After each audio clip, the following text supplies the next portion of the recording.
Hello and welcome to Sister 2.0. I'm your host, Ashley Demi, and we have the amazing, the first African-American licensed driver, Miss Tia Norfleet. How are you? I'm good. How are you? I'm doing amazing. It's so good to talk to you. I mean, first African-American female licensed driver. How does that feel, first of all? It feels good, just to be a positive representation for girls that, may look up to me. So yeah, it definitely feels good. But breaking news, it looks like it's coming out of the Alabama local news. It said that the noose found in Bubba Wallace's garage has been there since 2019, federal officials say. Tia, what are your thoughts? I thought it was propaganda from the beginning, and I honestly saw through it, and I knew that it was just too convenient for something like this to happen, knowing that they don't allow many people in the pits and the inner field anymore. So I'm not really understanding how that would have happened overnight without anyone seeing it. So I saw through it from the beginning. I thought it was bogus. Are you willing to help NASCAR improve their racial inclusion?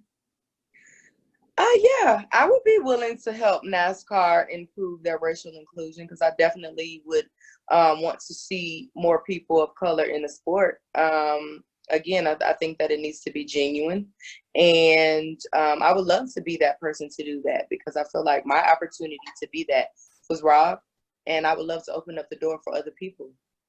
I'm okay with lighting the torch and passing it. I just would like to assist them, because I know it's not an easy road, and everything that I've been through, and the obstacles that I've been through, I can help prepare them so they don't have to go through that. So right now we know NASCAR is heavy in the news with this controversy. So we've heard you're going over to the Trans Am series. Tell me about that. I'm considering going to the Trans Am series. It's just something that kind of just piqued my interest, and I thought that it would be a really good situation for me to transition into.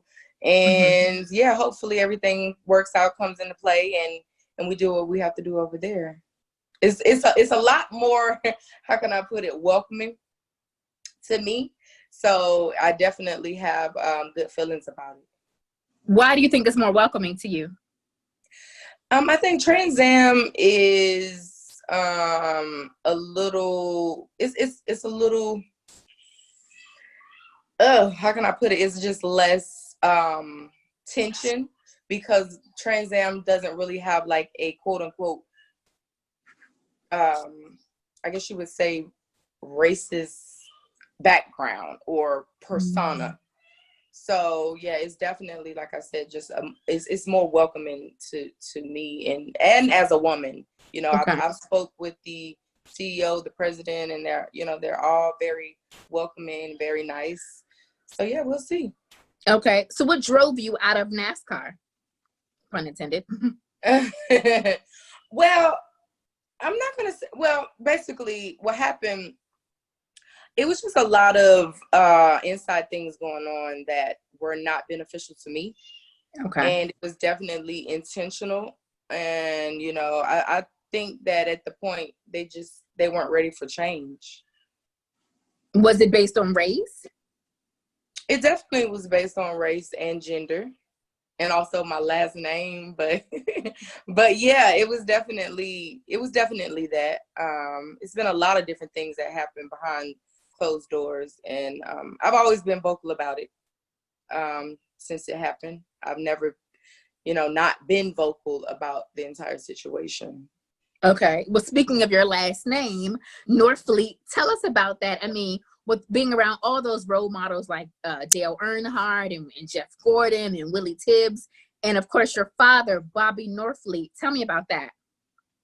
Well, Willie T. Ribs, he is definitely someone that I look up to as a driver, and just as a race car activist.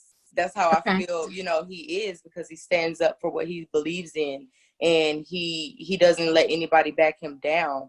And my father is in the same, respect. He's very vocal about how he feels, and when he was racing, he was very vocal about, the different, discrimination and whatever the case may be. So I definitely look up to them too. And, and that's what I was getting at when I was saying my last name, because my dad was just very gonna let anyone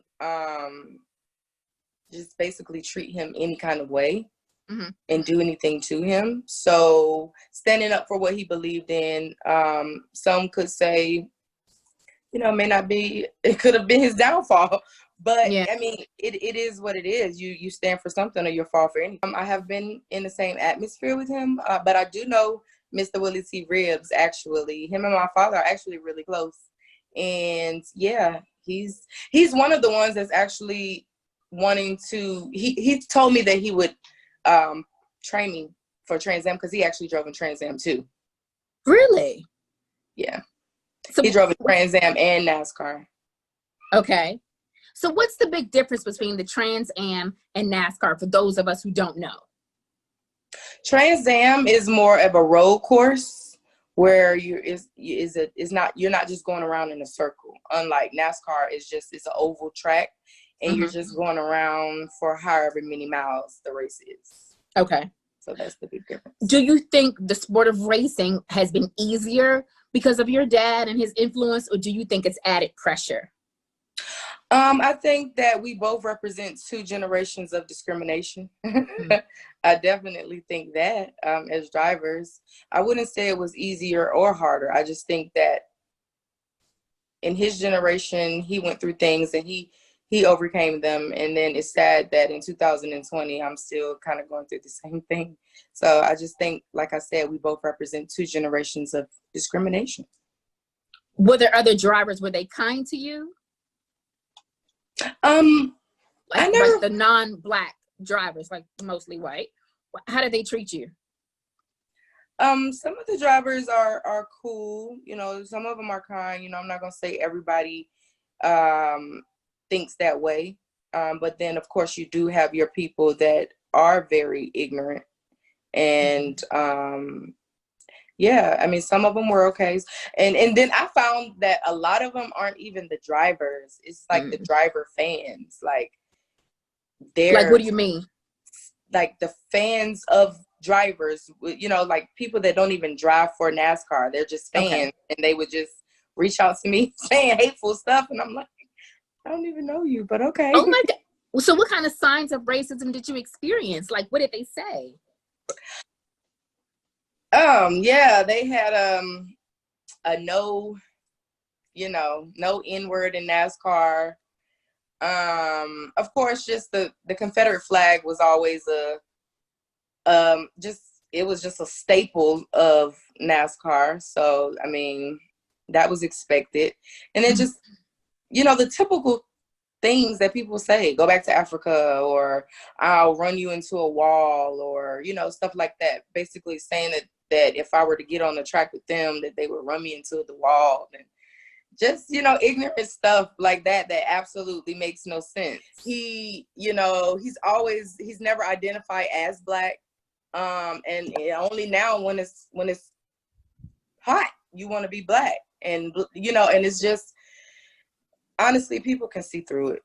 I mean, Ray Charles can see through that. I mean, if you look, and I'm not the type of person that wants to tear down any other black person, but when you don't claim us, you're not for the causes until it's popular, until they push you up to do it, I feel like that's disrespectful. But that's just me. They actually said that to you? They're all behind keyboards. No one's Wow. ever come to me personally in my face, like as far as fans or anything like that, to say anything to me personally. But I've had emails, I've had DMs, I've had Facebook messages of just, even on some of my posts that I make now, they just come to troll. And it's like, What is the problem? So yeah, because we're in 2020, so now it's cyberbullying and trolling, and you're fighting behind the internet, right? Right. Wow. So can you tell me, who, like, maybe had some racial discrimination tactics towards you, like anybody that we know of? As far as a driver? I wouldn't. Anybody who would, say anything negative to you besides like the wannabe fans or just the fans of someone else. Anybody that we know really tormented you in the racing industry? I wouldn't say anyone tormented me. But I've seen articles where even Bubba Wallace said that he thought that I was a joke. And I'm like, it's only a handful of Black people in this sport already. Why would you have something to say about me? And I'm the only Black female here, and I've done nothing to you. So I thought that was interesting. Why do you think he felt that way? I think he felt that way because honestly, when it comes to NASCAR, okay, Bubba Wallace, he's in the diversity program and in NASCAR, which is basically, honestly, and I've said this 100 times over, that it's basically a band-aid to keep people quiet about diversity, but they don't bring any true diversity to the sport. And so one of the guys that was working at the diversity program, I think they just I don't know, put it in his head, that I was a problem or something. I don't know. I don't know. I really don't have a clue why he would say that, but I've noticed that every time anyone in this sport of color, if you don't go through the diversity program, you don't exist or never existed. So right now, of course, what's in the news is him finding this news in the garage. Tell me your thoughts about that. I honestly think it's propaganda. Because it's just, and I could be totally wrong, but just honestly, deep down, I feel like it is definitely propaganda and to keep pushing the agenda. I honestly feel like NASCAR is trying to get ahead of the backlash that they know they deserve. NASCAR's been around for almost 80 years, and you can count on one hand how many Black people have been able to participate in this sport, and that's sad. Yeah, I mean, with all the Confederate flags, and then they're down in Florida and southern states, we often see a lot of racism. That's why I was wondering, were you experiencing racism too, along with gender? But with this Bubba Wallace situation, he had posted the photo of all the drivers standing together in unity. How did that make you feel? It definitely, to me, was a laughable moment because internally and inside of NASCAR, there's never been any real unity between African American drivers and white drivers. And it's just funny that it's convenient timing for that to happen. And I don't dismiss their efforts if it was genuine, but I honestly don't feel like it's genuine. I feel like it's a bandwagon, jump on while it's hot, and let's try to divert people from attacking us because we know that in the past 80 years, we've never really gave any real Black people a chance. And now Black people are starting to notice. So let's throw somebody out there. So do you think the timing is convenient due to George Floyd's death? I think the timing is convenient. Yeah, with all the press and all of the, unity that is coming, everybody's coming together because they know that it's a group of people that are treated unfairly in this country constantly, and we're starting to see our own power. And they're starting to recognize that we recognize our power when we come together. And they want to be ahead of the 8-ball. And I think that's exactly what it is. I don't think that there's any real substance behind it. Not with NASCAR, I don't think. Okay. Because we know racism has always existed. It just has never been filmed. So that's right. The difference. That's the right. Difference. If NASCAR were to ask you to come back, what would you say? Or open you with embracing arms, like you said, Trans Am, would you consider going back to NASCAR? I would consider going back, yeah, because I love to race, but I'm to the point with that situation where it needs some real substance behind it. You putting all these drivers and putting Black Lives Matter on a car that's owned by Richard Petty, who's a known, person that has publicly stated his position on Kaepernick kneeling for, social justice for Black people. It doesn't add up. It doesn't equate. So in order for me to come back, they honestly need to just rebuild from the inside out, because it's the same old ways, the same mentality. And I think that they really need some real substance and to be genuine. Put your money where your mouth is. You know what I'm saying? Like if you really want to help Black people or in this sport, even if it's not me, put up a program that really brings true diversity. Not the one that you already have, because it's been around for 14 years and you guys have done nothing. No diversity at all. And so, that shows that that's not working. Do something else. And I think they just need to have some substance behind what they're putting out in the media. So what's your relationship like now with Bubba Wallace? Have you spoken to him? How are you guys now? Honestly, we don't really have a relationship. But like I said, I did read that he, put out that I was a joke. He thought that I was a joke. And so I don't respect that, because I did nothing to you.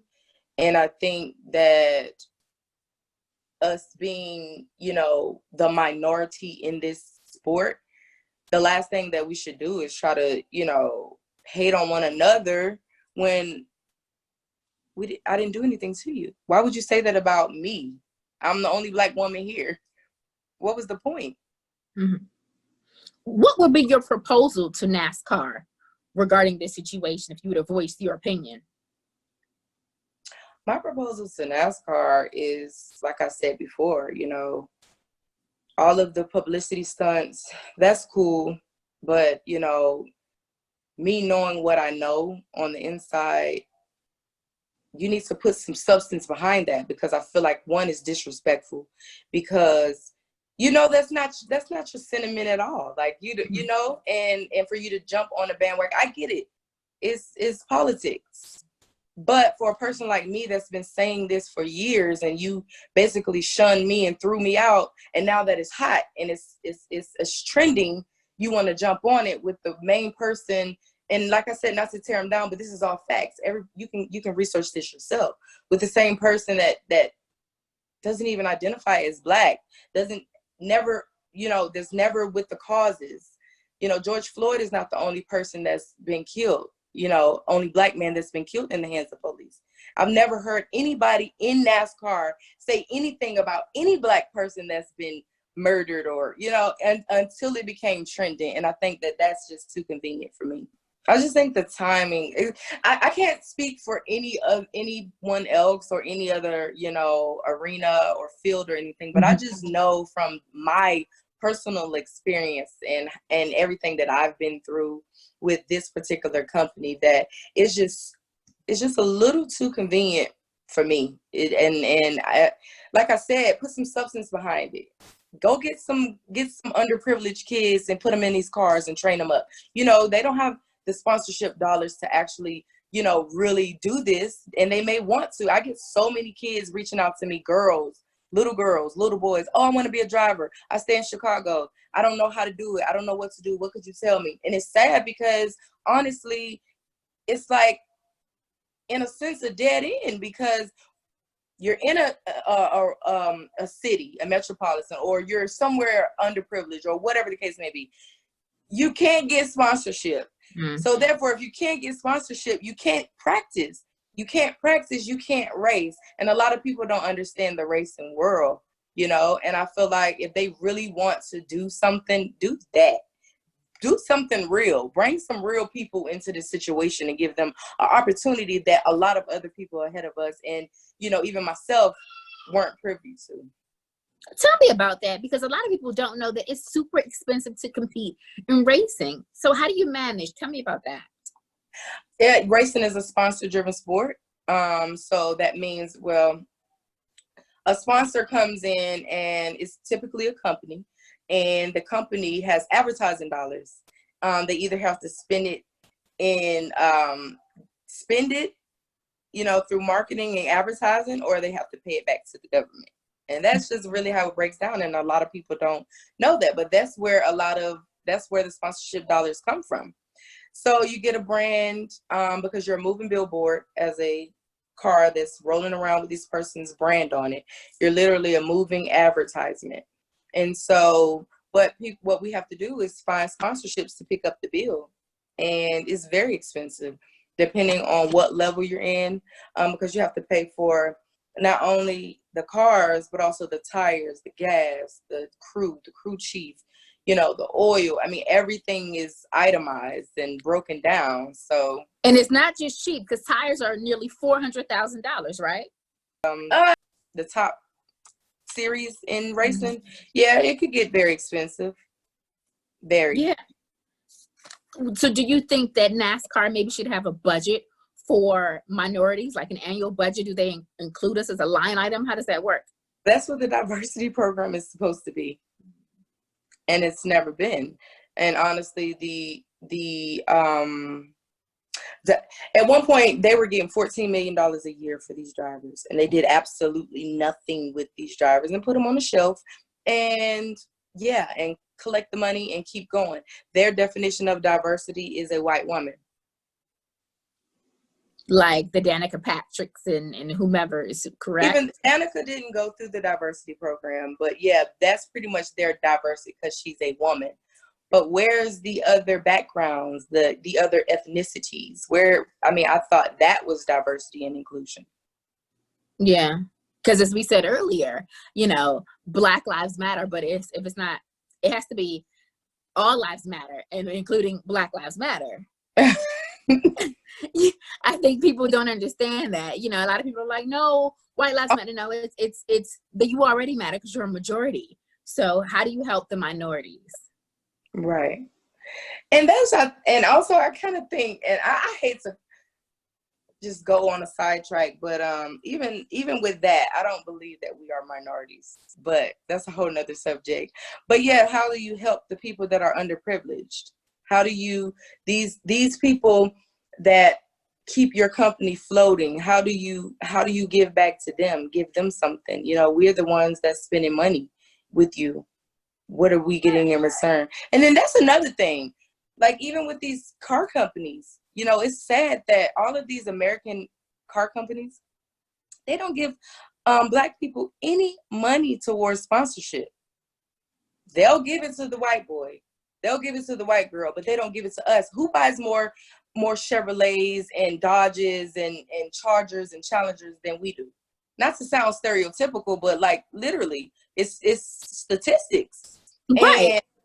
And they don't give us anything in motorsports. And it's sad that a foreign company, Toyota, is the only one that actually tries to give back to Black people in motorsports. Yeah, because it brings me to a video I saw where you did this, I want to say reality show, but it was a racing competition, and the winner of it will get a Lexus.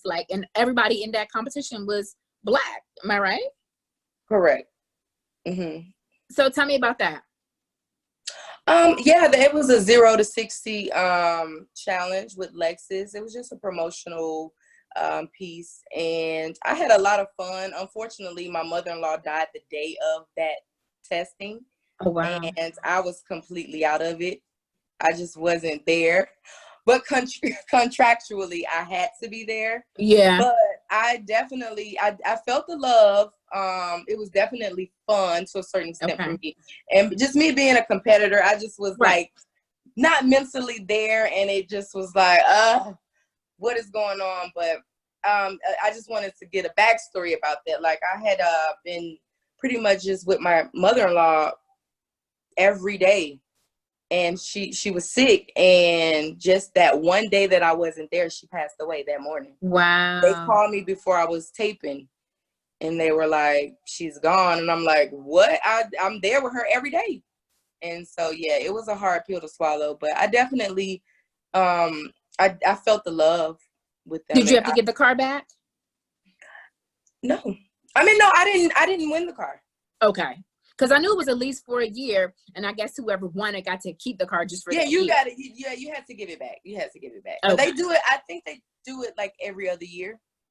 So any of those highlights that they give us, and I say minorities because when you look at a pie graph, you know, we have a small percentage, so it's the small minority of the pie graph. But I kind of know where you're going to go, but you can elaborate on your opinion of that.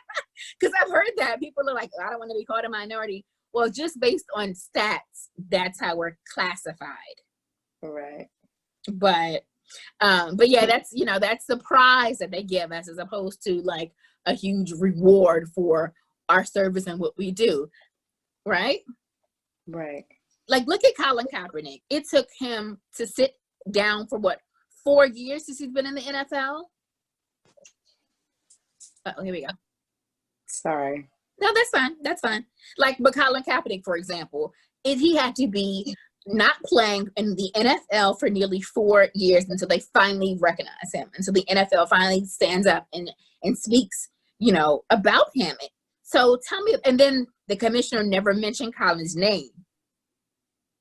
But they talked about, you know, the diversity and the inclusion and all this that they wanted to do for the NFL. What are your thoughts with that? Do you think racing is similar? I think that they realize that we're not taking it anymore, and we are the consumers. And I think that they realize that the demographic that you need as a company to survive is our demographic. And if you can't win our demographic over, ultimately you may not survive. So I think everything is always politics, and it's always politics as usual. And Hey, Jay-Z. but no, I think it just came to a point where, you know, we as the consumer realize, okay, hey, we really have the power. We have the power, and now they're starting to realize that we realize we got the power. But I think that they Colin had enough of a movement behind him, you know, to shake the table, you know. And that's what you have to have these days. It's sad, but you have to have a movement behind you to get the attention of these people, and then they have to listen to you, or they don't. Because we see that football and basketball are the male-dominated, the black male-dominated sports. So do you think that had an impact? Do you think that's going to maybe help influence racing? No, because the NFL and the NBA, they've been, you know, predominantly black. So I think that this is just like the last hoorah. And this is like one of the last sports in America that is predominantly white, and they want to keep it that way. But not the coaches or the owners. No, well, I'm talking about racing specifically. I mean, football, yeah, I don't know, but racing. Sorry. With racing, I think that, like I said, this is like the last sport that is predominantly white, and for a long time they wanted to keep it that way. But now that the culture is changing, and the original fans of NASCAR, they're older, so they're either they have to pick, am I gonna spend this money on getting my medicine, or am I gonna go buy a ticket to go to this race? So they're not really going, and their kids and their grandkids, they follow the trends that we set. Right. Sorry. No, that's fine. It's fine. That's the beauty of it being recorded and right. not live. So in order for us to make change, do you think we would have to, us as Black people would have to have some ownership and partnership in NASCAR? I think us as the Black people, we can start our own league. I think, why do we always, and that's why I kind of, honestly, in 2013, when all of this stuff was put out about me, that was like completely bogus. I was like, I'm not going to keep trying to force a circle into a square, or a square into a circle, whatever it is, And I feel like we're always trying to have a seat at their table. Why don't we just create our own table, It's plenty of us out here that can buy land and build a track, or it's not. I know it's not super easy, but it's not that hard to do, and that's a whole nother conversation because that's just a mindset. It's a mindset because it looks like, from what I know, we created racing, right? Racing started with bootlegging, Okay. moonshine, yeah, and a lot of those drivers were Black people, Black men. They're trying to escape the police in those days in Virginia. So you already know, like, they're really doing whatever they have to do to get away, souping up those cars just off of pure genius, and unfortunately, like a lot of other things that we create, we're not given the credit. I mean, yeah, and it's like the Commonwealth of Virginia and these southern states, the Commonwealth of Pennsylvania, certain states where we often try to flee the cops. I mean, and like I said, it's been happening forever, but now it's being filmed. Like we flee because we try to save our lives. We don't want to be killed or want to be, beaten so badly that we wish we were dead. Right. But it's so interesting because it's like, gosh, it's crazy. So tell me about your career. So in 2010, you got your license. What's your career been like for the last decade? In 2010, let me set the record straight for that too, because a lot of people have been saying that I bought a NASCAR license. And I just think that like, I paid for a license after I passed the test. You can't buy a NASCAR license. If that was the case, I think everybody that had a hot foot or a heavy foot would go and buy a NASCAR license. Like, it really doesn't make any sense to me. Like, you can't go to the DMV and buy a license. You have to pass the test, then pay for your license. And that's exactly what I did. And I already know that was a play on words. And it's okay. But I just wanted to set the record straight for that, because even with the New York Times article, it was just a bunch of BS. But in 2010, I qualified to get my license, and I started to just get myself out there. I've never had a sponsor. I've never had anyone give me any money, to progress in this sport. We did everything on our own, and we started to get a buzz. And once the buzz started to come, that's when the problems started to come within NASCAR, because I was not going through the diversity program. There was a guy by the name of Marcus Jadot. He actually told my sponsors that I did not have a license. So I had multiple sponsors pull out. And my first race, people try to dog me out about that, not knowing the backstory. I had a sponsor for that race, and due to him telling them that I wasn't licensed, they pulled out like the day before the race. So I wasn't able to complete the race because I didn't have the sponsorship dollars to do so. And what I did, which is legal, and they do it in NASCAR every day. Morgan Shepherd is a driver. He actually made a career out of doing this. I did a start and park, because that's all I could do with my sponsorship being pulled out. After that, I ended up having a meeting with NASCAR at their headquarters, and I told them what I knew and what I found out. And 7 days later, exactly, they put out a New York Times article, an op-ed piece on me, basically to a smear campaign, to pretty much do what they love to do, try to get in front of something, because they knew I had found out that it was some shady stuff going on. And from that day, when that article came out, I've been struggling ever since to, combat it, because I didn't have the platform at the time to combat the New York Times, even though it wasn't even an editorial piece. It was an op-ed by a NASCAR employee and another NASCAR employee. So, it was just that. So my whole thing now has been to just advocate for people like me, and really, try to open up doors for girls and boys like me. And so I've just been doing like a lot of different, my own things. I have my own initiatives, and just really, like I said, just trying to open up the doors for these little girls that reach out to me all the time. And it's so crazy. I actually read that New York Times op-ed piece, and I was like, well, when you buy your license, you got to take the test and pass the test, and then you purchase it. I was like, why did he make it to? It was all contradicting itself, because in one line it said that I didn't have a license. Then they said that I bought a license, and then they said that I didn't race or something. No, I was in a race and I only did one lap.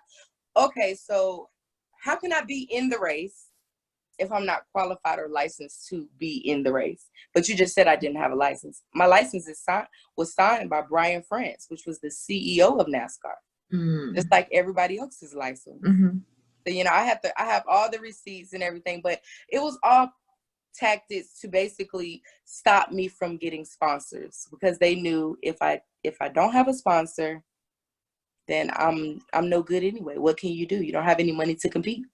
Do you think it was retaliation for you speaking up to when you went to the CEO or went to the corporate office? Do you think, since you said absolutely, it was intentionally done. And if you look at the article, the only guy that is quoted from NASCAR was Marcus Jadot. No one talked to Mike Hilton. No one talked to the real power players. He's merely an employee. But how they worded it, you know, it's all strategy. He wasn't even a decision maker. But the way they worded it. Yeah. Do you think it was it racially motivated, or was it because we're just a woman? I mean, what are your thoughts behind it? It was all. They didn't like my language. They didn't like the fact that I said that I'm the first Black woman to be licensed in NASCAR. They didn't like that, because here you have a diversity program in NASCAR that's been around for years. Why haven't you guys produced the first Black woman? That's your job. That's what you're supposed to do. Why haven't you done that? So I think it's just all trying to get in front of and trying to discredit me, because they didn't do what they were supposed to do. And I think, you know, just me coming in independently and smart enough to know that I don't have to go through the diversity program. You know, people could look at you as the Colin Kaepernick of the sport of racing.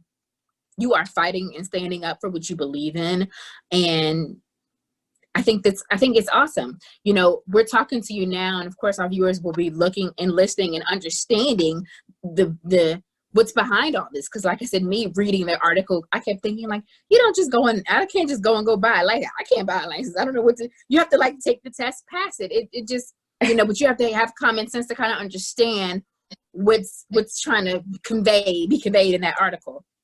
Yeah, it's definitely, they wanted to make me look bad. That's all it was. They wanted to discredit me. They wanted to shame me. They wanted me to look like a fraud. They wanted me to look like a liar and a criminal.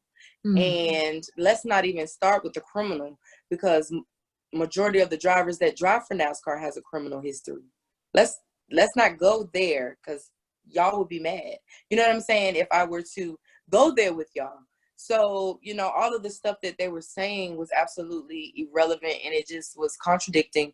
And it was just, and what the saddest part to me about it was a lot of even Black companies picked it up and ran with it without doing any due diligence. And nobody asked my side of the story.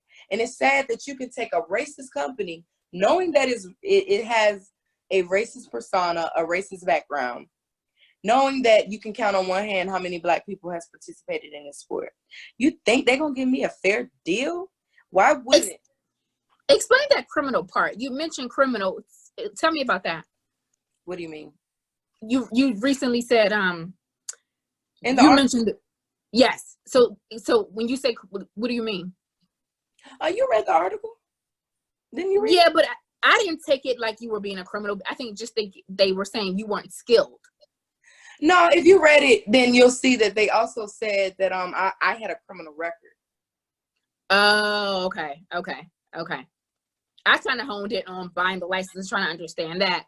But no. If you read, like, if the article itself, like all the way through, yeah, they tried to basically make me look like I was a criminal. Wow. So tell me for the viewers, like, about the article, because a lot of people haven't read it like I did my homework, but for those who aren't aware, explain that part for me, that article. Yeah, when I was 18 years old, in Virginia, I got into an altercation with another female, and I was defending myself. And unfortunately, in that Commonwealth state, they didn't look at it as self-defense. So I was charged in that case. And then a couple years later, my ex-husband, well, my now ex-husband, got into some criminal trouble with drugs. And of course, because I was there, I ended up going to jail with him. But I ended up I was never convicted. All of my charges were dropped because I had nothing to do with it. So to be clear, as a juvenile at 18, you were charged with what? At 18, I was charged with assault and battery. What happened? I came to visit my god sister, and she had some kind of issue with another girl. Mm-hmm. And mind you, I didn't know this girl from a can of paint, honestly. And she decided to come over to where we were living, and she started a fight with us. She hit me first, and I defended myself. And unfortunately, it just didn't work out in my favor. But this is what I would like to say in regards to that. When you mess with a child of God, knowing that they didn't do anything to you intentionally, and you try to harm them, the universe will always come and do its job. And I didn't have to do anything. So the people that in that case in Virginia that tried to basically railroad me, the judge, God bless his soul, he ended up dying like 2 months later. Wow. The prosecutor who tried to give me all this time, he ended up, I think he's still in prison to this day for sexual charges. And the lawyer that I first hired that ended up trying to do some shady stuff, he was disbarred. He can no longer practice law. So that just goes to attest on the spiritual power that's behind me. So, yeah. Interesting. So you were 18 with that, but it was basically self-defense, but you got arrested. I got arrested, yeah. Okay. Did you have to go to jail? I went to jail. Yeah, I went to jail, and I stayed in jail for 3 weeks. Wow. I stayed in jail for 3 weeks. I got out. And when I got out a week later, they came back and arrested me again because the prosecutor that I was telling you about, he tried to up the charges from a misdemeanor to a felony. That was my first time ever being in trouble, which ultimately was brought down to a misdemeanor. So I did get a misdemeanor charge for assault and battery. And I did everything that I had to do. And I learned from that. I've grown from that. I'm a better person from that. And I don't think that should hold me back from being the woman that I am today, because it doesn't define me. Okay. Was any information that you said used against you? There was an article put out about me that basically painted me to be a drug criminal. Okay. And the charges, like I said, they were my ex-husband's charges, and I ended up I was never convicted of it, and they ended up dropping the charges on me because I had nothing to do with it. So fast forward 2 years later, your husband, now ex, got arrested for something that he did, and they just pinned your name with it. So you really didn't do anything wrong. No, I didn't do anything wrong with that. I didn't do anything wrong. Everybody know, like, if you're in a situation where there's drugs involved or someone is being suspected of something, who's ever in the house at the time will go to jail if they want you to. So they will arrest who's ever in the house, take them to jail, and sort it out later. And so that was kind of the situation with me. They arrested me because I was there, and then they ended up dropping it. Do you think this information helped get you maybe out of NASCAR? Do you think this was a hindering for you? I think this information was used intentionally to make me look bad and to stop me from getting sponsorship. If you had the option to do it all over, would you do it again today? How would you handle the situation? What situation? Both. When you were charged, when you granted it was self-defense, but what now that you're an adult, fast forward years later, Yeah. what would you do today? I would definitely handle both situations differently. The first situation with the altercation with the young lady, I think I should have just walked away. But being young, and then she hit me first, so it was like, wait a minute. But I think that, that was an unfortunate situation. And then the situation with my ex-husband, I feel like I was young and in love, and I loved this guy, and like I was just head over heels for him. So I didn't see anything, anything wrong. And at first I didn't know. So I was already in love, and so I think that I would be a little more smart about how I handle myself in the decisions that I make for the long term. So I definitely would, listen to instincts and just do everything. I would do it differently. I definitely would. Yes. So the things we do for love. I have stories too. There's so many women behind bars for their man. Wow. Yeah, I can't do it. So Thank you so much for that, for clearing that. Thank you. What can you tell young girls that are inspiring to do racing professionally? I would say don't be scared. And I would tell them to always go for what they want, because there's going to be a lot of people telling you no, but you can't listen to them. Have tunnel vision. Make sure that you're passionate about it. And if it's not fun, don't do it anymore. And just be fearless. Amazing. I love it. I love it. Miss Tia Norfleet, the first African-American licensed driver. Female driver, female boss ladies. Thank you so much for talking to Sister to Sister 2.0. What's up, everybody? It's your girl, Tia Norfleet, and you're watching Sister to Sister 2.0. You can find me on Facebook at Tia Norfleet, on Instagram at Tia_Norfleet, and every other social media handle is just Tia Norfleet.